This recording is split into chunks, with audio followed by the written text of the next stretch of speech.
فرمایا کہ اس کے حضور استغفار کرو، وہ آسمان سے بارشیں نازل کرے گا، تمہیں بیٹے بھی دے گا، تمہیں مال بھی دے گا، لہلہاتے باغ بھی ہوں گے، چلتی نہریں بھی ہوں گی، معیشت کا پہیہ چل جائے گا اگر تم اللہ سے ڈرنے والے بن جاؤ گے۔ تو آج ہم کہتے ہیں یہ ہو فلاں ماہر اور فلاں شخص ہو تو پھر ہماری معیشت بہتر ہو سکتی ہے۔ اللہ نے کہا استغفار کرنا سیکھ لو، میں تمہارے لیے رحمتوں کے دروازے کھول دوں گا، رحمتوں کے در کشادہ کر دوں گا، پیچیدگیاں ختم ہو جائیں گی، مشکلیں آسان ہونے لگیں گی اگر تم اللہ سے ڈرنا سیکھ جو، اس کے حضور استغفار کرنا سیکھ جو۔ اور اگر تم ایسا نہیں کرو گے تو تمہارے اوپر نیچے سے عذاب نازل ہوگا۔ وَهُوَ الْقَادِرُ، وہ اس بات پہ قادر ہے، ان یبعث علیکم عذاباً، کہ وہ تمہارے اوپر عذاب نازل کرے، تمہارے اوپر سے، تمہارے نیچے سے۔ اللہ اکبر۔ اوپر کا عذاب کیا ہے کہ آسمان سے پتھر برسیں، نیچے کا عذاب کیا ہے زلزلے آئیں، یا پھر زمین فصل دینا چھوڑ جائے، زمین بنجر ہو جائے، یہ نیچے کا عذاب ہے۔ حضرت عبداللہ ابن عباس رضی اللہ تعالیٰ عنہ فرماتے ہیں اوپر کا عذاب یہ ہے تمہارے حکمران نااہل ہوں، اور نیچے کا عذاب یہ ہے تمہاری اولادیں نافرمان ہو جائیں۔ یہ اوپر اور نیچے کا عذاب ہے جس میں تمہیں مبتلا کر دیا جاتا ہے۔ یہ کب ہوتا ہے؟ جب تم اللہ کے حکموں کے نافرمان ہو جاؤ۔ جب چند لوگ اللہ کے نافرمان ہو جاتے ہیں تو پھر ان چند لوگوں کو انفرادی اذیتوں میں اور مشکلات اور پیچیدگیوں میں مبتلا کیا جاتا ہے۔ لیکن جب کوئی قوم من حیث المجموع اللہ کے حکموں کو توڑتی ہے اور اس کے حکام سے روح گردانی کرتی ہے تو پھر پوری قوم کو مشقتوں میں، اذیتوں میں، تکلیفوں میں مبتلا کر دیا جاتا ہے۔ اس کا علاج کیا بتایا؟ استغفار۔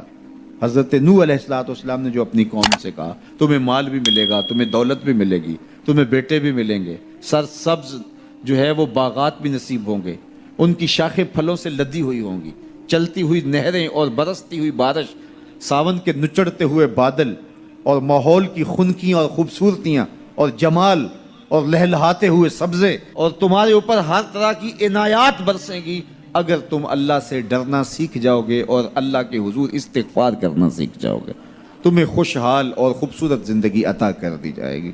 اللہ اکبر۔ لیکن اگر تم ایسا نہیں کرو گے تو تمہاری معیشت تنگ کر دی جائے گی۔ استغفار کریں، تقوی کے خوگر ہو جائیں، شکر کرنے کی عادت ڈالیں۔ جو شکر کرتے ہیں اللہ تعالیٰ ان کو اور زیادہ عطا فرماتا ہے، دنیا میں بھی اور آخرت میں بھی۔ اس طرح دوسروں کی پریشانیاں دور کریں، اللہ آپ کی پریشانیاں دور کرے گا۔ بانٹنے کا مزاج پیدا کریں، آپ کے پاس جو بھی ہے بانٹ دیں، علم ہے تو بانٹیں، خوشیاں ہیں تو بانٹیں، آپ کے پاس دولت ہے تو لوگوں کے دکھ اس دولت سے دور کرنے کی کوشش کریں۔ جب آپ بانٹنا شروع کر دیں گے تو آپ کا رب آپ کو عطا کرنا شروع کر دے گا۔ یہ بات ہو نہیں سکتی کہ انسان کی زندگی میں مشکل نہ ہو۔ جب انسان کو پیدا کیا گیا تھا، اس کا خمیر گویا گیا تھا، تو 39 دن تک اس کے خمیر پر مٹی جو گوندی گئی تھی انسان بنانے کے لیے، اس پر 39 دن دکھوں کی بارش ہوئی تھی اور ایک دن خوشیوں کا می برسا تھا۔ تو انسان کی زندگی میں خوشیاں اور غم اس تناسب سے ہیں۔ لَقَدْ خَلَقْنَا الْإِنسَانَ فِي قَبْضٍ، انسان کی زندگی مشقتوں کا مجموعہ ہے، حالات کی تلخیوں کے سے مقابلہ کرنا پڑتا ہے۔ لیکن حالات مشکل ہو جائیں تو ان سے نکلنے کا راستہ کیا ہے؟ تو سنیے قرآن کیا کہتا ہے، وَمَن يَتَّقِ اللَّهَ يَجْعَلْ لَهُ مَخْرَجًا وَيَرْزُقْهُ مِنْ حَيْثُ لَا يَحْتَسِبُ۔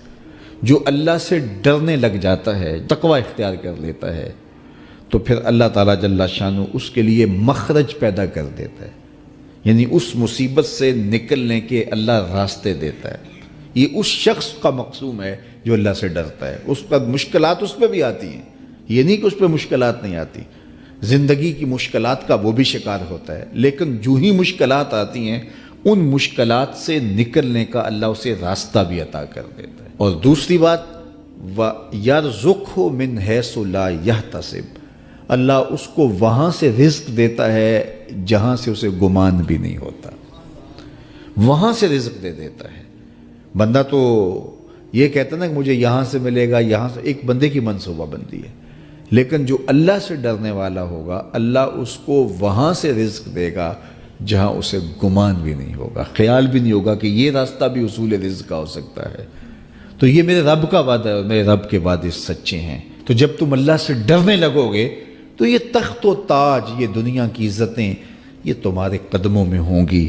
اس سے ڈرنے کا نتیجہ ہے جو تمہارا رب تمہیں عطا فرمائے گا۔ حضرت عمر رضی اللہ تعالیٰ عنہ کی خدمت میں ایک شخص آیا، اس نے کہا میرے ہاں اولاد نہیں ہے، تو آپ نے کہا استغفار پڑھا کرو۔ ایک دوسرا شخص آیا کہ صاحب بارشیں نہیں ہوتی، فرمایا استغفار پڑھا کرو۔ تیسرا شخص حاضر خدمت ہوا اور کہا کہ ہمارے ہاں قحط کا عالم ہے، فرمایا کہ استغفار پڑھا کرو۔ تو کوئی پاس بیٹھا تھا، اس کے اٹھ کے جانے کے بعد کہا کہ مختلف لوگ مختلف سوال لے کر آئے اور آپ نے ایک ہی جواب دیا کہ استغفار پڑھا کرو۔ تو کہا میں نے اپنے طرف سے تھوڑا دیا، یہ تو میرے رب کا فرمان ہے۔ کہا وہ کیسے؟ کہا سورہ نوح پڑھو، فَقُلْتُ اسْتَغْفِرُوا رَبَّكُمْ۔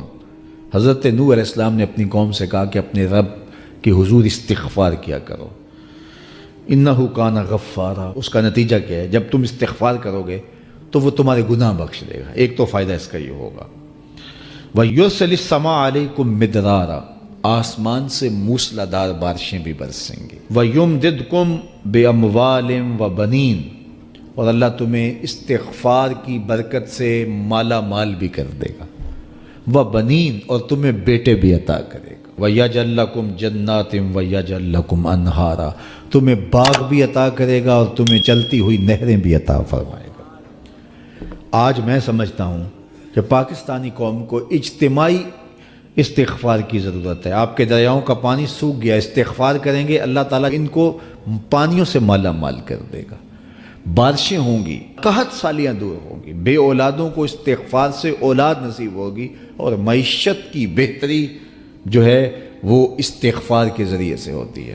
تو یہ 5 چیزیں بیان فرمائیں، تو استغفار سے خوشحال زندگی کا تصور ابھرتا ہے۔